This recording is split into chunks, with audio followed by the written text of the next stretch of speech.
Hello friends, welcome to our channel study for you. So guys, जैसा कि आज जो आपका एसएससी एमटीएस का 11 मई के सेकंड शिफ्ट का एग्ज़ाम हो गया है दोस्तों, जिसका जो है मैं आपको बिल्कुल 100% एक्यूरेट आंसर के साथ जो है इस वीडियो में बताऊंगा। तो देख लेते हैं कि किस प्रकार के जो है आज आपके 11 मई के सेकंड शिफ्ट के एग्ज़ाम में जो प्रश्न पूछे गए हैं।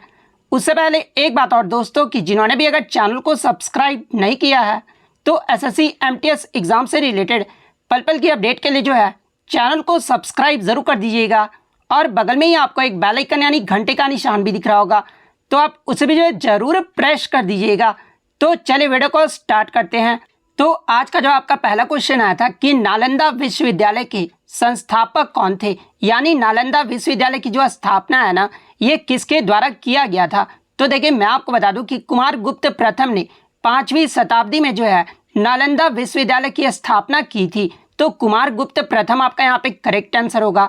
इसके अलावा मैं आपको बता दूं कि चीनी तीर्थयात्री हैंसोंग, जो कि हर्षवर्धन के शासनकाल में भारत आया था, और इसी ने जो है नालंदा विश्वविद्यालय का जो है विस्तृत विवरण भी दिया था। तो ये फैक्ट भी आपको ध्यान में रखना है। इसके अलावा एग्जाम में एक प्रश्न और पूछा जाता है कि नालंदा विश्वविद्यालय को पुनर्जीवित जो है ये किसने किया था। तो देखिए, धर्मपाल के द्वारा नालंदा विश्वविद्यालय को जो है पुनर्जीवित किया गया था। इसके अलावा मैं आपको बता दूं कि धर्मपाल के द्वारा ही जो है विक्रम विश्वविद्यालय की जो स्थापना है ये आपका बिहार के भागलपुर में जो है वो किया गया था। तो ये फैक्ट भी आपको ध्यान में रखना है। इसके अलावा धर्मपाल की बात कर ले तो धर्मपाल जो था ये आपका पाल वंश का शासक था, और पाल वंश की जो स्थापना है ना ये गोपाल के द्वारा किया गया था। तो ये फैक्ट भी आपको ध्यान में रखना है। इसके अलावा जो ये आपके धर्मपाल थे ना, ये आपके बौद्ध धर्म के महान संरक्षक थे, और धर्मपाल के द्वारा ही जो है बिहार में भागलपुर जिले में विक्रमशिला मठ और बिहार में आद्यंतपुरी में जो है एक मठ की स्थापना की गई थी। तो ये फैक्ट भी आप ध्यान में रखिएगा। नेक्स्ट क्वेश्चन आपका यहाँ पर आता है कि पंडित बिरजू महाराज ये जो है किस नृत्य से संबंधित है। तो देखिए, पंडित बिरजू महाराज जो है ये आपका कथक नृत्य से संबंधित है, और कथक जो ये कहाँ का शास्त्रीय नृत्य है, तो ये आपका उत्तर प्रदेश राज्य का एक शास्त्रीय नृत्य है। तो कथक आपका यहाँ पे करेक्ट आंसर होगा। इसके अलावा पंडित बिरजू महाराज का जो है घराना पूछा जाता है। तो देखिए, पंडित बिरजू महाराज ये जो आपके लखनऊ के कालका बिंदादीन घराने से संबंधित है। इसके अलावा इनसे पूछा जाता है कि पंडित बिरजू महाराज को 1986 में जो है कौन सा पुरस्कार दिया गया था। तो देखिए, पंडित बिरजू महाराज को भारत के दूसरे सर्वोच्च नागरिक सम्मान पद्म विभूषण से जो वो सम्मानित किया गया था।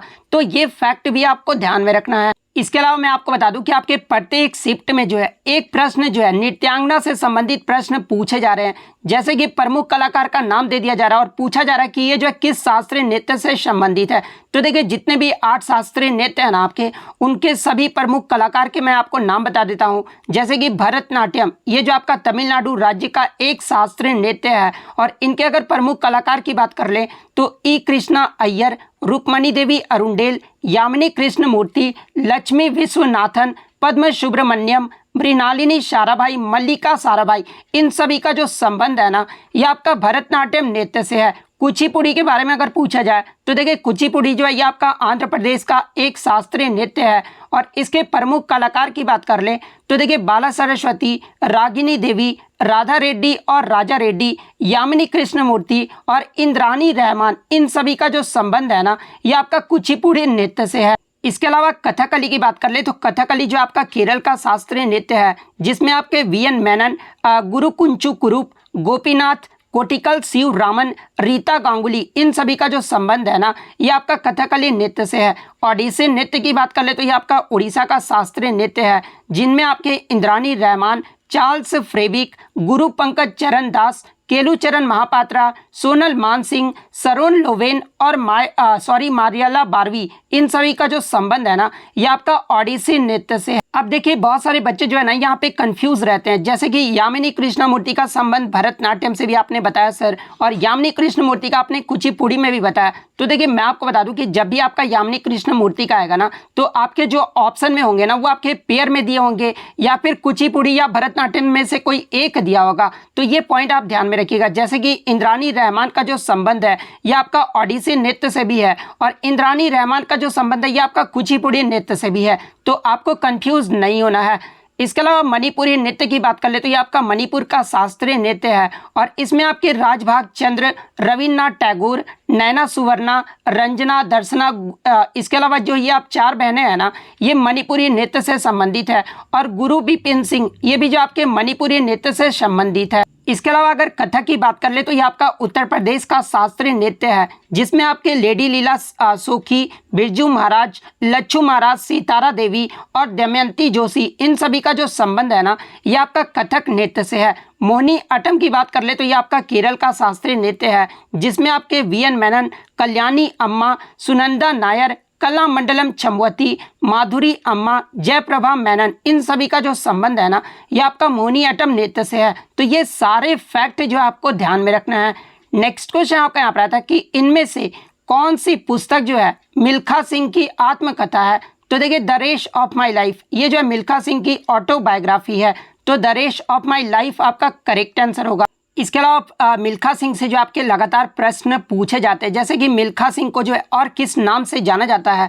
तो देखिए मिल्खा सिंह को जो है फ्लाइंग सिख यानी उड़न सिख के नाम से जो है वो जाना जाता है। इसके अलावा एग्जाम में प्रश्न पूछा जाता है कि मिल्खा सिंह को फ्लाइंग सिख का जो नाम है ना, ये किसने दिया था। तो देखिए मिल्खा सिंह को फ्लाइंग सिख का जो नाम है ये पाकिस्तान के जनरल अयूब खान के द्वारा जो है मिल्खा सिंह को फ्लाइंग सिख का नाम जो है वो दिया गया था। इसके अलावा मिल्खा सिंह का जन्म पूछा जाता है। तो देखिए मिल्खा सिंह का जो जन्म है ना, ये आपका 20 नवंबर 1929 को गोविंदपुरा जो कि अभी पाकिस्तान का हिस्सा है, और ये जो आपके किस परिवार से संबंधित है, तो ये आपके सिख राठौर यानी राजपूत परिवार से जो है ये आपके संबंधित है। तो ये पॉइंट भी आप ध्यान में रखिएगा। इसके अलावा अगर इनके पुरस्कार की बात कर ले या फिर व्यक्तिगत की बात कर ले तो देखिए इन्होंने जो है 1958 में एशियाई खेलों में जो है 200 मीटर और 400 मीटर में जो है ये भारत की तरफ से ये जो है स्वर्ण पदक जीते थे। 1962 में जो आपका एशियाई खेल हुआ था ना, उसमें भी जो है ये आपके 400 मीटर और 400 मीटर रिले रेल्स में जो है ये स्वर्ण पदक जीते थे। इसके अलावा 1958 में जो आपका कॉमनवेल्थ गेम यानी राष्ट्रमंडल खेल हुआ था ना, उसमें जो ये 400 यार्ड्स स्पर्धा में ये जो है भारत की तरफ से जो है स्वर्ण पदक जीते थे। इसके अलावा ये पॉइंट जो आपका बहुत ही महत्वपूर्ण रहता है, जहां से प्रश्न पूछे जाते हैं। इन्होंने जो है 1960 के रोम ओलंपिक में जो है 400 मीटर रेस स्पर्धा के फाइनल में जो है ये चौथे स्थान पर जो वो फिनिश किए थे और कांस्य पदक से जो है कुछ सेकंड के लिए जो है ये चूक गए थे। तो ये फैक्ट भी आप ध्यान में रखिएगा। इसके अलावा मैं आपको बता दूं कि मिल्खा सिंह को 1959 में जो है पद्मश्री से जो वो सम्मानित किया गया था। इसके अलावा मिल्खा सिंह की जो आत्मकथा the race of my life ये जो आपका 2013 में जो ये आपका प्रकाशित हुआ था। इसके अलावा मिल्खा सिंह पर जो आपका एक फिल्म भी बन चुका है जिसका नाम भाग मिल्खा भाग है, और जिसके फिल्म निर्माता, निर्देशक और लेखक जो थे ये आपके राकेश ओम प्रकाश थे। और इसमें जो मिल्खा सिंह की जो भूमिका है ना, ये आपका फरहान अख्तर ने निभाई थी। तो ये फैक्ट भी आपको ध्यान में रखना है। नेक्स्ट क्वेश्चन आपका यहाँ पर आया था, किस भारतीय संगीतकार को मोजार्ट ऑफ मद्रास का लोकप्रिय नाम जो है वो दिया गया है। तो देखिए AR रहमान को जो है मोजार्ट ऑफ मद्रास का जो है नाम दिया गया है। तो AR रहमान आपका करेक्ट आंसर होगा। नेक्स्ट क्वेश्चन आपका यहाँ पर आता है कि भारत में 1999 में जो है निम्नलिखित में से कौन सी गरीबी उन्मूलन योजना को जो है शुरू किया गया था। तो देखिए मैं आपको बता दूं कि प्रधानमंत्री अटल बिहारी वाजपेयी के द्वारा ग्रामीण बेरोजगारी के बीच स्वरोजगार को प्रोत्साहित करने के लिए जो है अप्रैल 1999 में स्वर्ण जयंती ग्राम स्वरोजगार योजना जो है वो शुरू किया गया था। तो स्वर्ण जयंती ग्राम स्वरोजगार योजना यानी SGSY योजना जो आपका यहाँ पे करेक्ट आंसर होगा। नेक्स्ट क्वेश्चन आपका यहाँ पर आता है कि which was the first garden tomb of India यानी भारत का पहला उद्यान मकबरा जो है ये कौन सा है। तो देखिए भारत का जो पहला उद्यान मकबरा है ना, ये आपका हुमायूं टॉम्ब यानी हुमायूं का मकबरा है। तो हुमायूं का मकबरा आपका करेक्ट आंसर होगा। इसके अलावा हुमायूं का मकबरा पूछा जाता है ये किसके द्वारा बनवाया गया था। तो देखिए हुमायूं की पहली पत्नी हमीदा बानो बेगम, जिनका हाजी बेगम भी नाम था, और 1570 में जो है हुमायूं के मकबरे का जो है निर्माण करवाया गया था।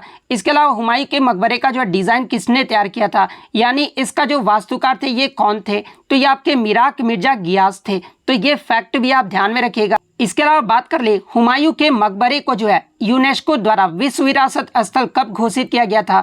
तो ये 1993 में घोषित किया गया था।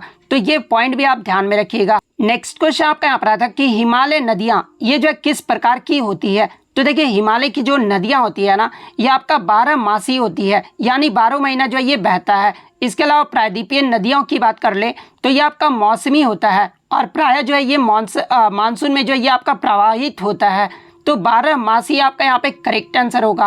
नेक्स्ट क्वेश्चन आपका यहाँ पर आता है कि पानीपत का तृतीय युद्ध ये जो है कब लड़ा गया था। तो देखिए पानीपत का जो तीसरा युद्ध है ना, ये आपका अहमद शाह अब्दाली और मराठी सेनापति सदाशिवराव भाऊ के बीच 14 जनवरी 1761 को जो है ये आपका लड़ा गया था। तो 14 जनवरी 1761 आपका करेक्ट आंसर होगा। और देखिए मैं आपको बता दूं कि पानीपत का तृतीय युद्ध में जो है अफगानों की जो है वो जीत हो गई थी और मराठा जो है इसमें हार गए थे। तो ये फैक्ट भी आपको ध्यान में रखना है। इसके अलावा पानीपत के प्रथम युद्ध की बात कर ले तो देखिए पानीपत का जो प्रथम युद्ध है ना, ये आपका 20 अप्रैल 1526 को मुगल शासक बाबर और इब्राहिम लोदी के मध्य लड़ा गया था, जिसमें बाबर जो है वो विजयी रहा था और इब्राहिम लोदी को जो है वो हरा दिया था और ये जो है मुगल वंश की जो है स्थापना किया था। पानीपत के द्वितीय युद्ध की बात कर ले तो देखिए पानीपत का जो द्वितीय युद्ध है ना, ये 5 नवंबर 1556 को लड़ा गया था और ये आपका अकबर और हेमू के मध्य जो है वो लड़ा गया था। और देखिए इस युद्ध में जो है हेमू की हार हो गई थी, तो ये पॉइंट भी आप ध्यान में रखिएगा। नेक्स्ट क्वेश्चन आपका यहाँ पर आता है कि सत्य शोधक समाज की स्थापना ये जो है कब हुई थी। तो देखिए सत्य शोधक समाज की जो स्थापना है ना, ये 24 सितंबर 1873 को पुणे महाराष्ट्र में ज्योतिबा फूले के द्वारा जो है वो स्थापित किया गया था। तो 24 सितंबर 1873 आपका यहाँ पे करेक्ट आंसर होगा। नेक्स्ट क्वेश्चन आपका यहाँ पर आता है कि 2011 की जनगणना के अनुसार सबसे कम जनसंख्या घनत्व वाला जो है केंद्र शासित प्रदेश पूछा गया था। तो देखिए 2011 की जनगणना के अनुसार सबसे कम जनसंख्या घनत्व वाला जो आपका यूटी रहा था ना, वो आपका अंडमान और निकोबार रहा था। तो अंडमान और निकोबार आपका यहाँ पे करेक्ट आंसर होगा।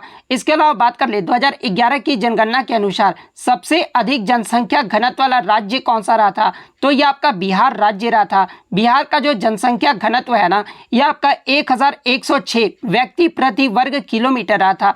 वहीं अगर सबसे कम जनसंख्या घनत्व वाला राज्य की बात कर ले तो ये आपका अरुणाचल प्रदेश का रहा था। अरुणाचल प्रदेश का जो आपका जनसंख्या घनत्व है ना, ये 17 व्यक्ति प्रति वर्ग किलोमीटर रहा था। तो ये फैक्ट भी आपको ध्यान में रखना है। इसके अलावा अगर आप किसी भी एग्जाम का रियल में तैयारी कर रहे हैं तो आप कमेंट करके बताइएगा कि 2011 की जनगणना के अनुसार भारत का जो है जनसंख्या घनत्व कितना रहा था। ये जो आपको कमेंट करके जो है वो जरूर जवाब देना है। नेक्स्ट क्वेश्चन आपका यहाँ पर आया था कि प्रथम हैंडबॉल टूर्नामेंट ये जो है जर्मनी में कब हुआ था। तो देखिए प्रथम जो हैंडबॉल टूर्नामेंट है ना, ये जर्मनी में 1917 में आयोजित किया गया था। तो 1917 आपका यहाँ पे करेक्ट आंसर होगा। नेक्स्ट क्वेश्चन आपका यहाँ पर आता है कि बाजीराव प्रथम के पिता का जो है नाम पूछा गया था। तो देखिए अगर बाजीराव प्रथम की बात कर ले तो ये सभी 9 महान पेशवाओं में जो है इन्हें जो वो सर्वश्रेष्ठ जो है वो माना जाता था और इनके जो पिता का नाम था वो आपका पेशवा बालाजी विश्वनाथ था। और ये जो पेशवा बालाजी विश्वनाथ थे ना, ये छत्रपति साहूजी महाराज के जो है ये पेशवे थे। तो बालाजी विश्वनाथ आपका यहाँ पे करेक्ट आंसर होगा। नेक्स्ट क्वेश्चन आपका यहाँ पर था कि बाघ की गुफाएं ये जो है कौन से राज्य में है। तो देखिए बाघ की गुफाएं जो है ना, ये आपका मध्य प्रदेश राज्य में है। तो मध्य प्रदेश आपका करेक्ट आंसर होगा। नेक्स्ट क्वेश्चन आपका यहाँ पर था कि राजगिरी ये जो है किस महाजनपद की राजधानी है। तो देखिए राजगिरी जो है ये आपका मगध की राजधानी है। तो मगध आपका यहाँ पे करेक्ट आंसर होगा। इसके अलावा मैं आपको बता दूं कि 16 महाजनपदों के जो है राजधानी से लगातार आपके एग्जाम में प्रश्न पूछे जाते हैं, तो आप ये जरूर देख लीजिएगा। जैसे कि काशी महाजनपद की जो राजधानी थी ना, ये आपका वाराणसी में था। कौशल का जो राजधानी था ये आपका श्रावस्ती में था। अंग का जो आपका राजधानी था ना, ये आपका चंपा में था। चेदी की बात कर ले तो चेदी की जो राजधानी था ये आपका शक्तिमती में था। वत्स का जो आपका राजधानी था ये आपका कौशाम्बी में था। कुरु की जो राजधानी था ये आपका इंद्रप्रस्थ में था। इसके अलावा पांचाल की जो राजधानी था ना, ये आपका आई छत्र या फिर कांपिल्य में था। मत्स्य का जो राजधानी था ये आपका विराट नगर में था। सूरसेन का जो राजधानी था ये आपका मथुरा में था। इसके अलावा अस्मक का जो राजधानी था ना, ये आपका पैठान या फिर प्रतिष्ठान या फिर पोतन या फिर पोटिल में था। तो इनमें से जो भी ऑप्शन में दिया रहेगा आप ध्यान में रखिएगा। अवंती का जो राजधानी था ना, ये आपका उज्जैन या फिर महिष्मती में था। गांधार का जो राजधानी था ये आपका तक्षशिला में था। कंबोज का जो राजधानी था ये आपका हाटक या फिर राजपुर में था।